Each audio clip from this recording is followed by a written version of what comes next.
नमस्कार, मी Laxmikant Ruikar, news and views मध्ये आपल्या सर्वांचं स्वागत। महायुतीच्या बीड लोकसभा मतदारसंघाच्या उमेदवार पंकजा मुंडे यांनी अतिविराट रॅली आणि मोठ्या शक्ती प्रदर्शनानंतर आपला उमेदवारी अर्ज भरला।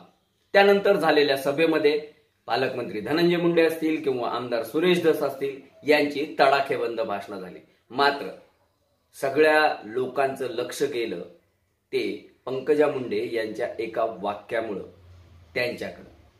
पंकजा मुंडे यांनी आपल्या भाषणामध्ये मला थेट पंतप्रधान नरेंद्र मोदी यांनी उमेदवारी दिली, त्यांचा शब्द मोडता येत नव्हता, नाहीतर मी प्रीतम मुंडे यांना विस्थापित करू इच्छित नव्हते। मी यापूर्वी देखील सांगितलेलं आहे की मी प्रीतमला विस्थापित होऊ देणार नाही आणि त्यामुळेच मी अनेकांना 30 ते 40 जणांना आमदार केले, अनेकांना खासदार केले। मी प्रीतम यांना नाशिकमधून उमेदवारी मिळवून देईन असं बोलत पंकजा मुंडे यांनी एकच खळबळ उडवून दिली। ज्या पंकजा मुंडे स्वतःचा मतदारसंघ सोडून 20-25 दिवस झाले बाहेर कुठेही प्रचाराला जाऊ शकत नाहीयेत, त्यांनी अशा पद्धतीनं प्रीतम मुंडे यांच्या बाबत भविष्यवाणी करून नेमका त्यांच्या श्रेष्ठींना इशारा दिलाय की त्या ठिकाणी जे कोणी प्रयत्नशील असतील, मग विद्यमान खासदार हेमंत गोडसे असतील किंवा मुख्यमंत्री एकनाथ शिंदे असतील किंवा महायुतीतील इतर घटक पक्ष असतील, ज्यांना नाशिकची लोकसभा लढवायचे, त्या सगळ्यांना तर हा इशारा नव्हता ना, अशी चर्चा आता सुरू झाली। म्हणजे या सगळ्या अर्ज भरण्याची प्रक्रिया असो, रॅली असो किंवा त्या ठिकाणी धनंजय मुंडे आणि सुरेश धस यांची लक्षवेधक झालेली भाषणं असो, या सगळ्यांपेक्षा हेडलाईन ज्या झाल्या त्या पंकजा मुंडे यांच्या प्रीतम यांच्याबाबत केलेल्या वक्तव्याच्या। आता खरोखरच प्रीतम मुंडे या नाशिक लोकसभा निवडणूक लढवणार आहेत का, त्याबाबत पक्षश्रेष्ठींजवळ किंवा त्यांच्या केंद्रीय निवडणूक समितीमध्ये काही चर्चा झालेली आहे का? तसं जर का असेल तर ही जागा शिवसेना गट हा भाजपसाठी सोडणार का किंवा प्रीतम मुंडे या शिवसेनेकडून लढणार का, या एक ना अनेक अशा चर्चा आता रंगू लागल्या आहेत। परंतु आमची जी माहिती आहे ती खात्रीलायक माहिती आहे की प्रीतम मुंडे या नाशिक लोकसभा निवडणूक लढवणार नाहीत।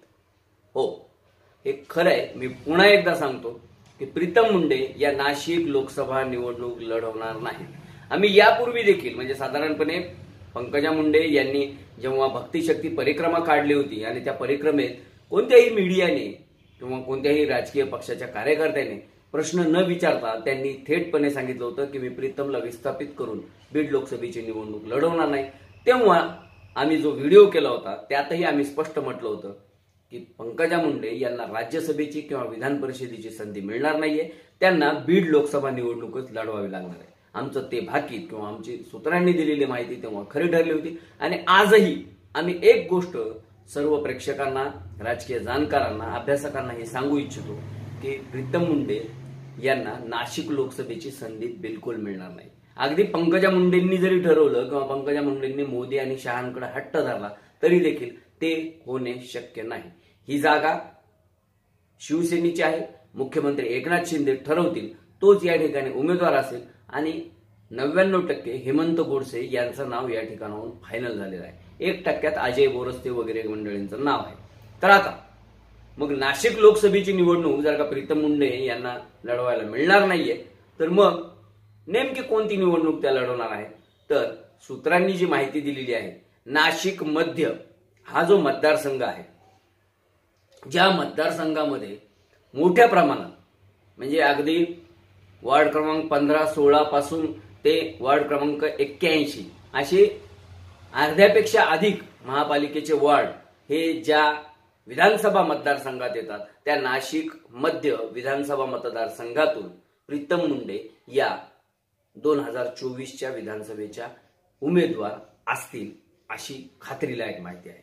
या ठिकाणी 2019 या साली किंवा 2014 या साली देवयानी फरांदे या निवडून आलेले आहेत। त्या अगोदर या ठिकाणी मनसेचे वसंत गीते यांनी प्रतिनिधित्व केलेलं आहे। तसा हा शहरी भाग असलेला मतदारसंघ आहे आणि विशेष बाब म्हणजे या भागामध्ये मोठ्या प्रमाणात ओबीसींचं आणि त्यातल्या त्यात वंजारी समाजाचं प्राबल्य आहे असं म्हटलं जातं। अभ्यासक देखील सांगतात की हा सेफ मतदारसंघ आहे. भाजप त्यामुळेच या ठिकाणी प्रत्येक वेळी निवडून येत आलेला आहे.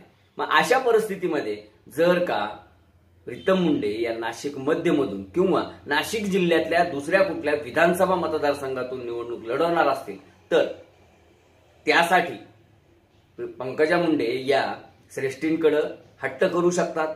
त्या स्वतःच्या हट्टापायी म्हणा किंवा त्यांच्या इमेज पायी किंवा त्यांची वरती जी काही पक्षश्रेष्ठींकडे जी काही इमेज आहे त्या पायी त्यांना प्रीतम मुंडे यांची उमेदवारी दिली जाऊ शकते अशी आज तरी परिस्थिती आहे. पण या ज्या गोष्टी आहेत या गोष्टी खरोखरच जाहीर व्यासपीठावरून सांगण्याची गरज आहे का?